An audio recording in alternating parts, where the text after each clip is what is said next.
So hello and welcome back yet another video of बही खाता by Sonal. आज हम लोग कैश बुक सब special purpose books 1 cash book कर रहे थे, उसको कंटिन्यू करते हैं। ठीक है, और आज देखो, कल तक तो हमने सिंगल कॉलम कैश बुक कैसे बनता है वो तो हमने सीख लिया था, फॉर्मेट क्वेश्चन भी कर लिया था बुक का। ठीक है, अब डाउट हुआ तो आप लोग अभी तक तो पूछे नहीं, पूछोगे तभी तो आगे सॉल्व करेंगे हम एक दो और क्वेश्चंस, पूछा करो यार। ठीक है, तो आज हम लोग सॉल्व करते हैं ना डबल कॉलम कैश बुक का एक क्वेश्चन। क्वेश्चन करने से पहले डबल कॉलम कैश बुक का फॉर्मेट यहाँ पे बना हुआ है, अब देख लो। ठीक है, एक तो दो साइड होता है किसी भी बुक्स ऑफ अकाउंट्स का, आपको पता है, डेबिट साइड और क्रेडिट साइड। ठीक है, अब फॉर्मेट ऐसा होता है, डेट, पर्टिकुलर्स, वाउचर नंबर का कॉलम आप बना भी सकते हो। ठीक है, फिर है ledger folio, then cash amount, bank amount. ठीक है, अब देखो अमाउंट का दो कॉलम आया, मैंने बताया था, एक कैश का आएगा एक बैंक का आएगा। ठीक है, again date, particulars, voucher number आप बना सकते हो। लेजर फोलियो कैश का अमाउंट का कॉलम एंड बैंक का अमाउंट का कॉलम। ठीक है, अब कैश रिसिप्ट्स या कैश पेमेंट्स कैश के अमाउंट के कॉलम में रिकॉर्ड होंगे, और बैंक रिसिप्ट्स और बैंक पेमेंट, बैंक बैलेंस अगर बढ़ेगा घटेगा तो वो सब कहाँ रिकॉर्ड होगा, बैंक के अमाउंट के कॉलम में। ठीक है, तो टाइम वेस्ट ना करते हुए, ज्यादा बकवास ना करते हुए सॉल्व करते हैं क्वेश्चन। और क्वेश्चन देखो आपके स्क्रीन पे होगा। ठीक है, तो ये है अगेन टीएस गिरवाल बुक का क्वेश्चन नंबर 6 है। तो क्वेश्चन बोलता है, prepare 2 column cash book of Bimal Lucknow from the following transactions. तो पहला ट्रांजेक्शन है, क्लियर क्यों नहीं है ये, एक सेकेंड, हाँ जी, अच्छा ठीक है।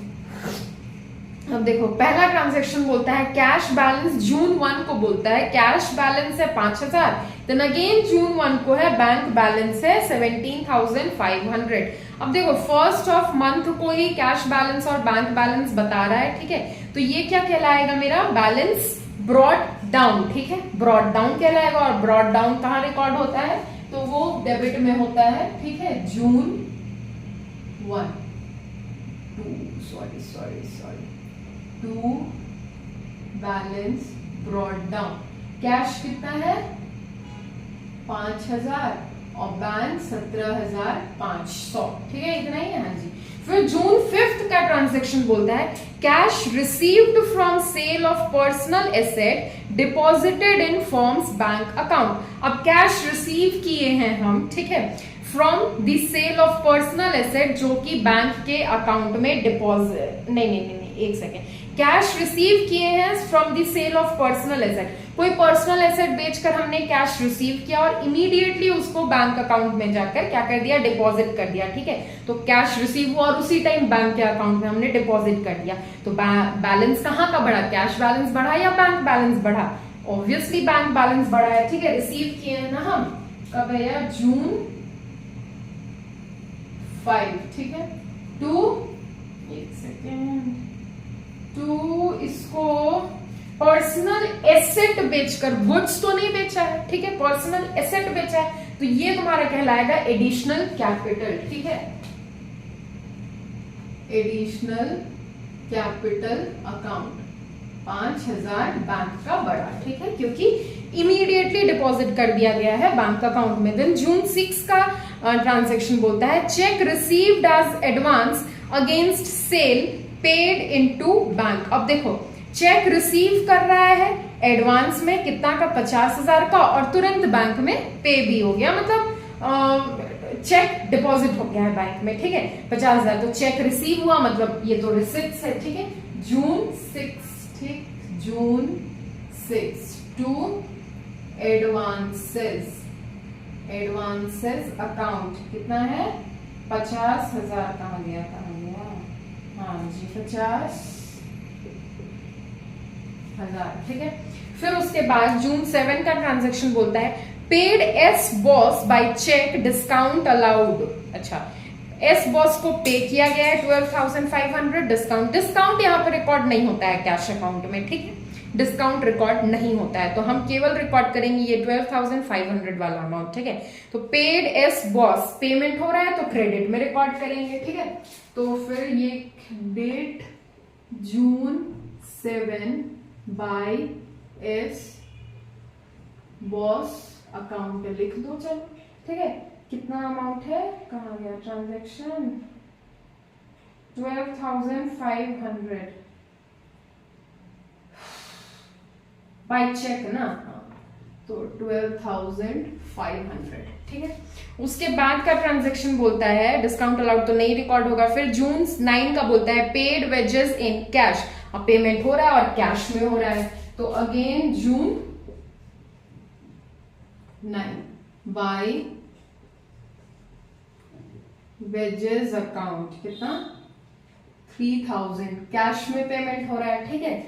फिर उसके बाद बोलता है June 20 received a cheque from A Mukherjee and sent to bank, एक चेक रिसीव किए, कहां से, ए मुखर्जी से हमने एक चेक रिसीव किया और इमीडिएटली हमने उसको बैंक में भेज दिया 6,000 का चेक, ठीक है। 6,000 का ना, जून 20, हाँ जी, तो जून 20, ठीक है, जून 22 ए मुखर्जी बैंक इमीडिएटली भेज दिया है, तो बैंक बैलेंस बढ़ेगा, ठीक है, बैंक बैलेंस हम बढ़ा देंगे, ठीक।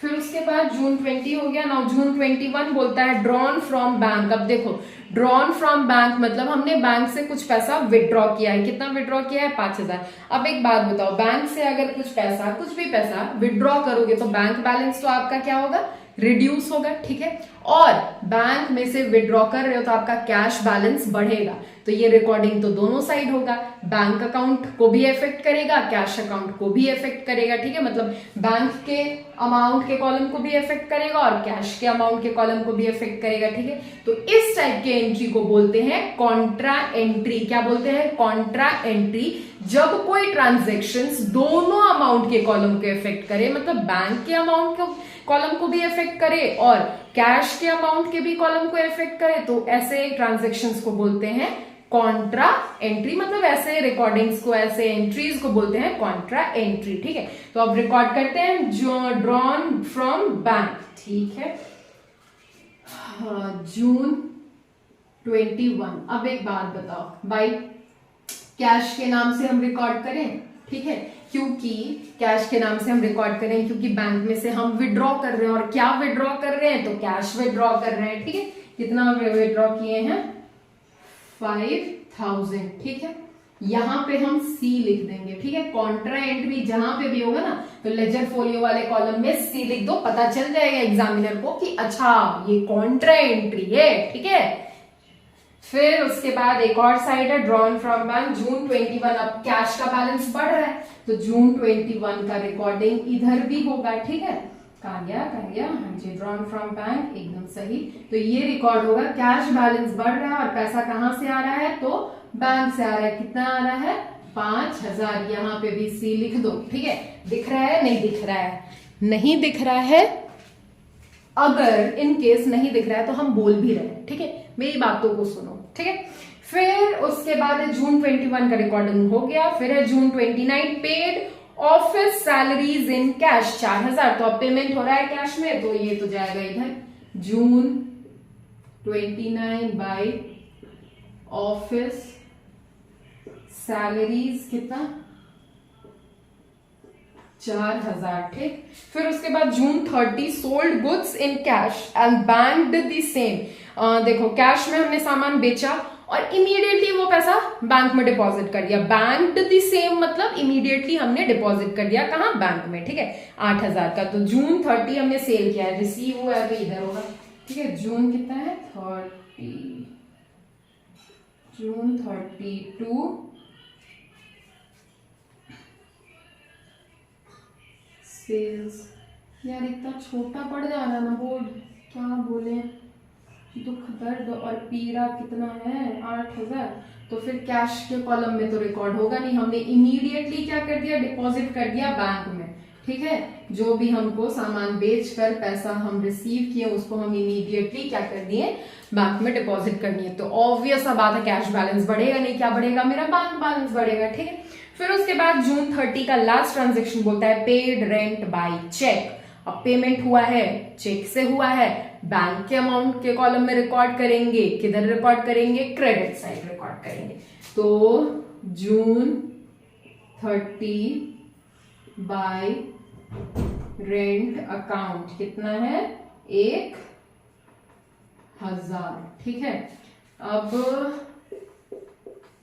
हाँ जी, अब उसके बाद इतना हो गया तो फिर इसको हमको बैलेंस कर देना है। ठीक है, बैलेंस करते हैं। आपको क्या लगता है किधर का ज्यादा होगा? इधर का ज्यादा होगा। 17,000, 5,000, 5,000, 10,000 हो गया, ये 7,000 ही हो रहा है। हाँ जी, इधर का ज्यादा होगा। ठीक है, तो यहाँ तो 10,000 हो गया। ठीक, ऐसे लिखे, डायगोनली लिखे। हाँ, ये ज्यादा क्लियर है। ठीक है, 10,000 हो गया। इधर का कितना होगा? करते हैं, एक सेकेंड, ठंड रखो, कर रहे हैं। 17,500 प्लस 5,000 प्लस 50,000 प्लस 6,000 प्लस 8,000, 86,500, 86,500। ठीक है, 86,500। तो यही वाला अमाउंट हम इधर भी कॉपी करेंगे। ठीक, 10,000 एंड 86,500 डायगोनली ही क्लियर लग रहा है नहीं? फिर उसके बाद अब देखो कितना आएगा, ये तो 7,000 है तो इधर आ जाएगा 3,000। ठीक, अब ये कितना है 7.5, 18,500 है नहीं? तो 86,500 माइनस 18,500 आता है, देखो 68,000। आंसर एक बार चेक करो, कितना आया?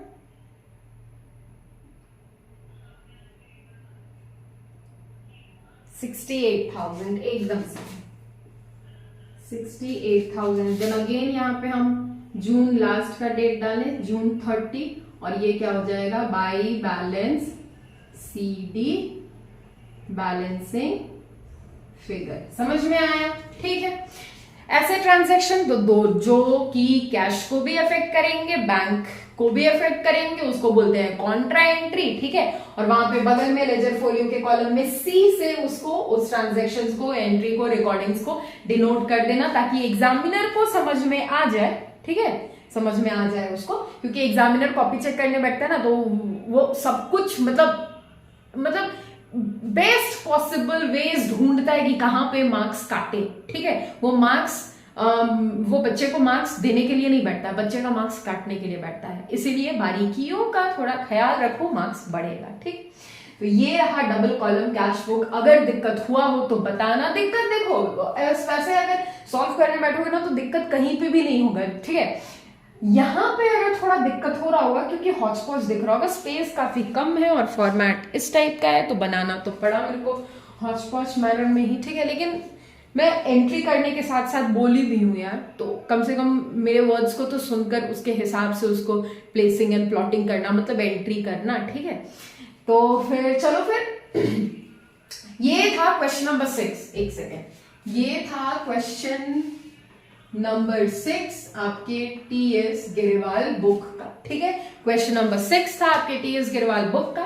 अब क्लियर हुआ होगा, I think so, I hope so, as usual.